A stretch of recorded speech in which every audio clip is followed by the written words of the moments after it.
to introduce to you Admiral R.K. Dhowan, PVSM, AVSM, YSM retired, Chairman, National Maritime Foundation. Admiral Dhowan has had an illustrious career in the Indian Navy. He has commanded 3 frontline warships of the Western Fleet and later commanded the Eastern Fleet. He has been the Naval Advisor at the Indian High Commission at London and was later the Commandant of the National Defence Academy. He served as the Deputy Chief of the Naval Staff and the Vice Chief of the Naval Staff before assuming command of the Indian Navy on 17th April 2014 as our 22nd CNS. He retired on 31st May 2016 and almost immediately took over as the 5th Chairman of the National Maritime Foundation. May I now invite Admiral Dhowan to deliver the warm word of address.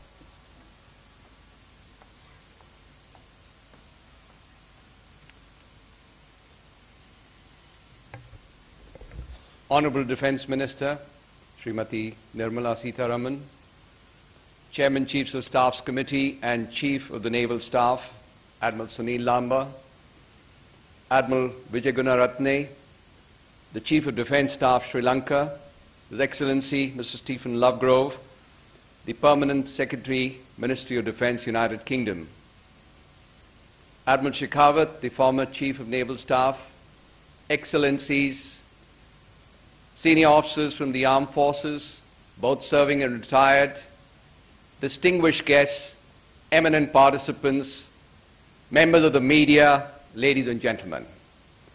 It is indeed a distinct honor for me to accord a very warm welcome to the Honorable Minister and all our distinguished guests for the Indo-Pacific Regional Dialogue 2018. The National Maritime Foundation has been conducting the Maritime Power Conference since 2006, and last year the theme of the conference was the Blue Economy, Concept, Constituents and Development. This year, the conference has been rebranded as the Indo-Pacific Regional Dialogue. It will be the Navy's apex-level seminar conducted in seamless partnership with the National Maritime Foundation. The term Indo-Pacific has moved decisively from its origins in biogeography to geopolitics, and today the Indo-Pacific region has emerged as the world's economic and strategic center of gravity in the maritime domain. The Indian Ocean is the 3rd largest water body, spanning an area of 68.5 million square kilometers, and the 38 countries on the rim of the Indian Ocean are home to nearly 1/3 of humanity. When we add the 35 countries on the rim of the Asia-Pacific, then the entire Indo-Pacific region is home to 60% of the world's population.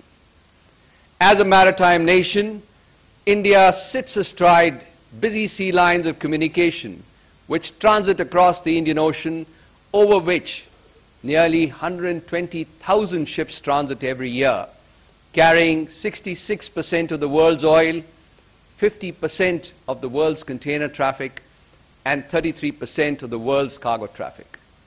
Nearly 1 billion tons of oil transits through the Indian Ocean every year, and these oil arteries and trade routes lead further east to the ASEAN and countries like Japan, South Korea, and China. Approximately $5 trillion worth of commercial shipping and energy supplies transit through the South China Sea every year. The aspect related to the movement of oil and trade through the Indo-Pacific region is an area which is of great interest. The other issues will be that the Indian Ocean region has also emerged as the global economic highways. What we have to look into is the threats and challenges which emanate in the waters of the Indo-Pacific region, range from asymmetric as well as non-traditional threats, such as piracy, maritime terrorism, human trafficking, drug smuggling, arms trafficking, and poaching.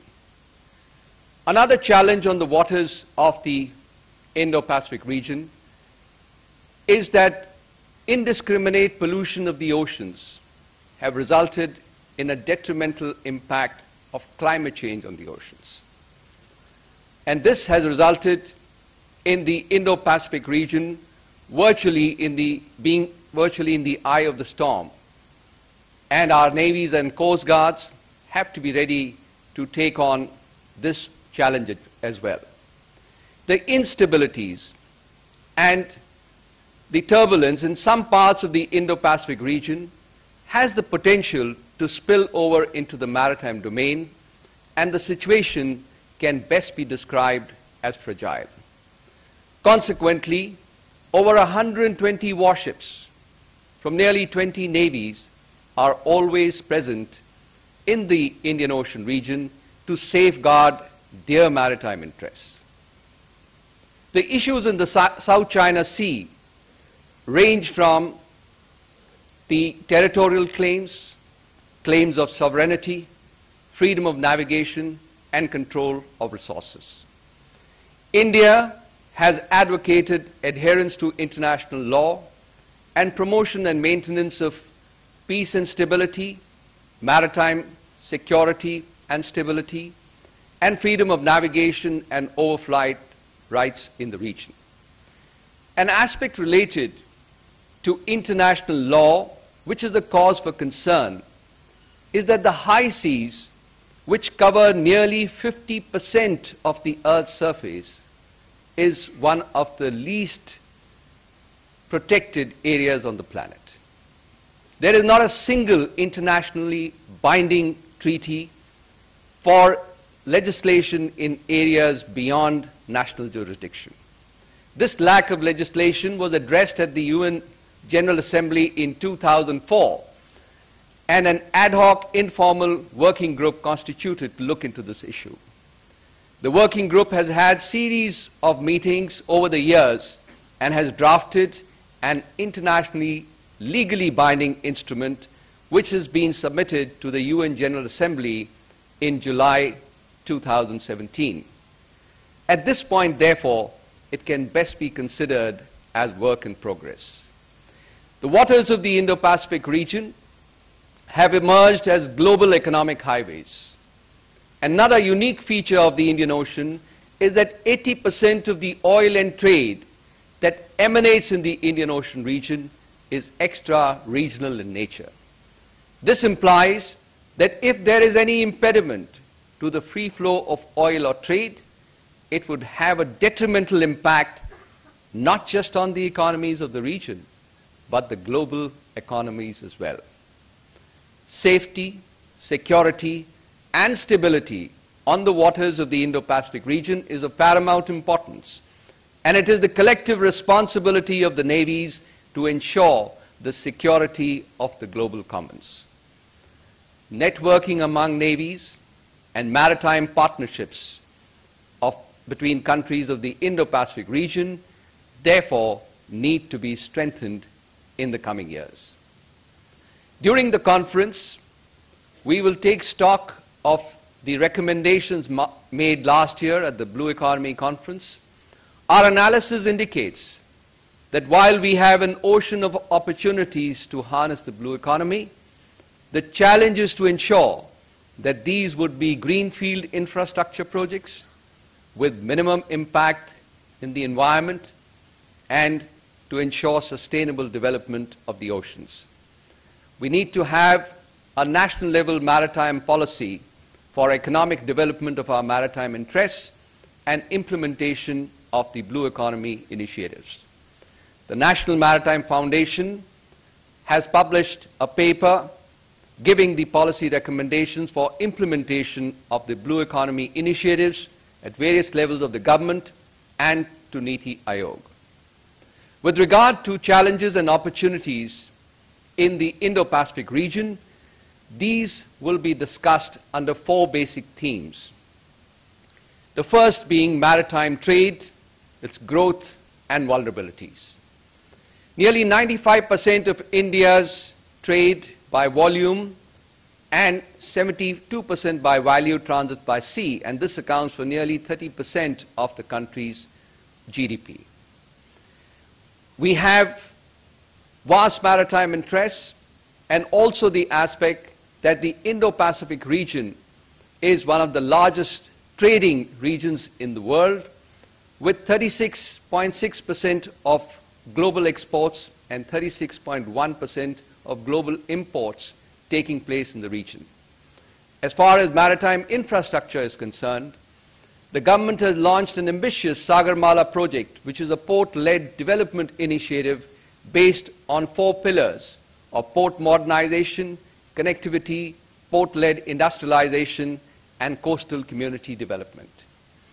80% of China's oil and nearly 90% of Japan and South Korea's oil transits through the Indian Ocean, and the interests of the countries of the Indo-Pacific region are linked to unfettered flow of oil and trade. The vulnerabilities to maritime trade and the mitigation options to the countries of region will also be discussed during this session. The second theme will focus on the regional arrangements which are there for connectivity, and these include the Belt Road Initiative, the North-South Transit Corridor, the Asia-Africa Growth Corridor, Project MOSM, and the Sagar concept, which is security and growth for all in the region. The theme also encompasses examining the existing maritime structures, such as the Indian Ocean Naval Symposium, the Indian Ocean Rim Association, Western Pacific Naval Symposium, cooperation with the ASEAN, and the Quadrilateral Security Dialogue. The Indo-Pacific has emerged as a contiguous maritime space, and we need to examine the connectivity models as well as the options of the existing maritime constructs to enhance maritime cooperation across the Indo-Pacific region. The third theme will look into digitization of maritime space and information security across the Indo-Pacific region. While enhancement of the information exchange networks between navies will strengthen and provide greater transparency in our waters and enhance the maritime domain awareness, on the other hand, increased digitization in maritime space, leading to port operations and control of shipping out at high seas, brings with it the challenge of cyber malware, which is already impacting the maritime domain. The fourth theme will highlight the role of maritime industry, both public and private, in holistic maritime and security development. India has a vibrant shipbuilding and a warship building industry, which has played a critical role in the transition of the Indian Navy from a buyer's navy to a builder's navy. This is one of the finest examples of the Make in India initiative, and during this session, we will examine options for joint venture partnerships in the maritime industry across the Indo-Pacific region.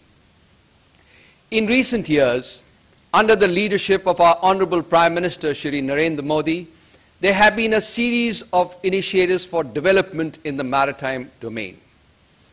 The Honorable Prime Minister has linked the blue chakra or the blue wheel on our national flag with our potential to harness the blue economy, and also outlined his vision for the Indian Ocean as Sagar, which means the ocean, and the acronym stands for security and growth for all in the region. These initiatives, along with the transition from the Look East to the Act East policy, are pointers to indicate that India has once again turned towards the seas and is destined to emerge as a resurgent maritime nation. In conclusion, I would like to highlight 4 focus areas which are likely to emerge as major takeaways from this conference. The United Nations document, Transforming Our World 2030 Agenda, and the Sustainable Development Goal SDG 14 provide a template for conservation of the oceans, seas, and resources. We now need to have a national level maritime policy for harnessing the blue economy and sustainable development and growth in different aspects of the maritime sector. We also need to have an apex level organization to coordinate and integrate the planning processes of different agencies in the maritime domain to implement the blue economy initiatives. In order to fully implement the Honorable Prime Minister's vision of Sagar, we need to have a detailed maritime security and cooperation roadmap with countries of the region so as to shape a favorable and positive maritime environment across the Indo-Pacific region. The Indo-Pacific has emerged as a contiguous maritime space with common opportunities and challenges, and there is a requirement for greater cooperation across the regional commons. I would like to recommend greater institutional interaction between the Indian Ocean Naval Symposium and the Western Pacific Naval Symposium to identify areas of common concerns and provide synergy for greater cooperation across the Indo-Pacific region. The oceans are common heritage of mankind, and we need to provide greater security, stability, and freedom of navigation across the global commons.